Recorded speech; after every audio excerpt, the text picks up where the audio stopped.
Hello, everyone. Today, I'll be presenting a cultural and critical study of video games, focusing on the upcoming action RPG Black Myth Wukong. My name is Pinidu Nimesh Soisa, and this presentation will show how we can critically examine video games not just as entertainment, but as cultural texts that shape and reflect the world around us. Black Myth. Wukong is a highly anticipated action RPG developed by the Chinese studio, Game Science. It draws inspiration from Journey to the West, a literary classic deeply rooted in Chinese culture. The game skillfully merges mythology, fantasy, and martial arts into a dynamic, visually stunning gameplay experience. However, today's focus isn't just the content of the game. We're investigating how games like Black Myth reflect deeper cultural values, issues of power and identity, and the realities of globalization. Video games, like books and films, are texts. They contain stories, ideologies, and worldviews that influence how we perceive reality and how others perceive us. As scholars like Gonzalo Frasca and James Paul G. argue, games are not neutral.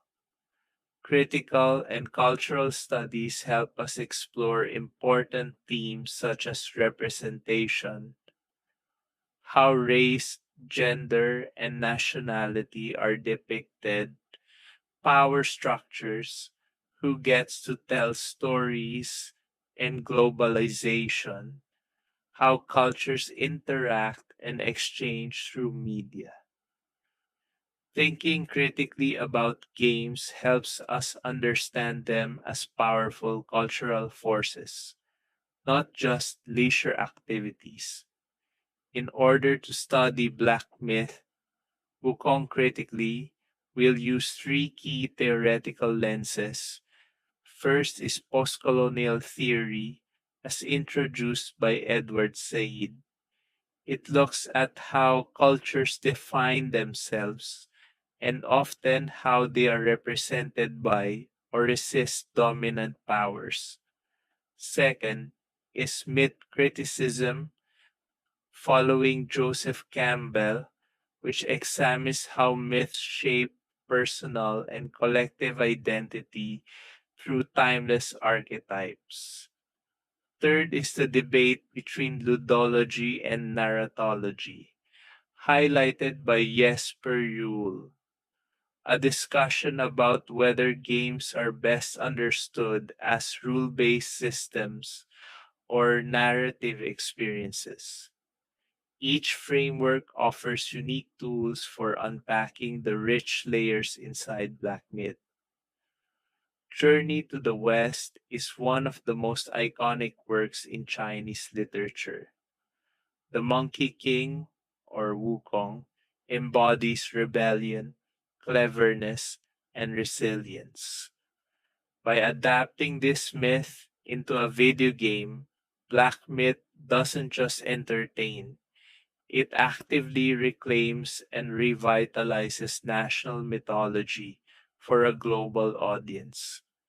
This game allows China to present its cultural pride in a digital, interactive form.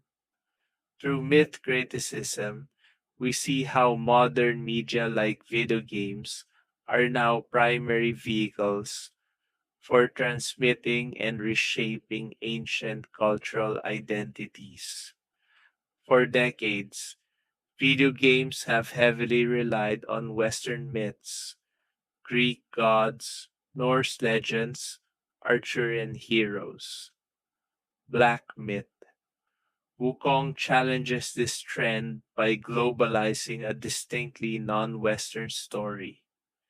This is a powerful post-colonial move, offering players a non-Western hero and a distinctly Chinese worldview. Through the lens of post-colonial theory, we recognize this game as an act of cultural assertion, offering an alternative to the global dominance of Western narratives and inviting players to experience new mythologies firsthand. The reception of Black Myth reveals important truths about globalization. The trailers have amassed millions of views worldwide, reflecting a growing curiosity about Chinese culture beyond its borders. This popularity is a form of what Joseph Nye calls cultural soft power, influencing others through attraction rather than coercion. However, critical concerns arise. Will players genuinely engage with Chinese culture, or will they exoticize it, treating it as a mere novelty or aesthetic? Cultural globalization offers opportunities, but it also risks misinterpretation and commodification of cultural symbols. If I were teaching critical and cultural game studies to someone new, I would use a Let's Play video paired with live critical commentary.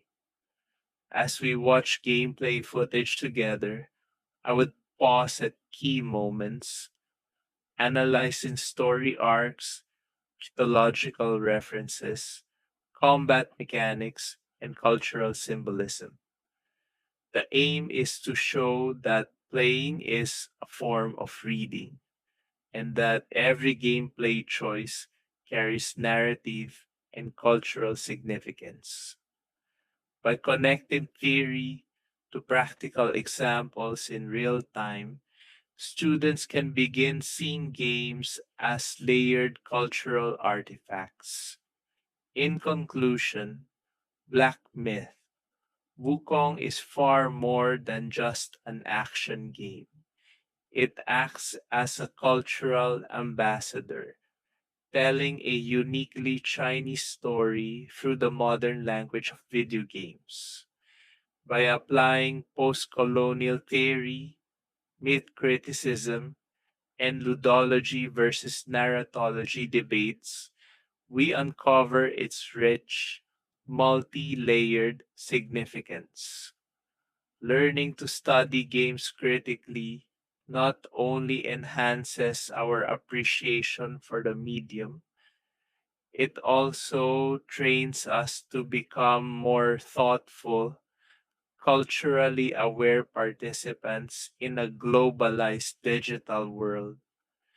The sources informing this study include Joseph Campbell's The Hero with a Thousand Fakes,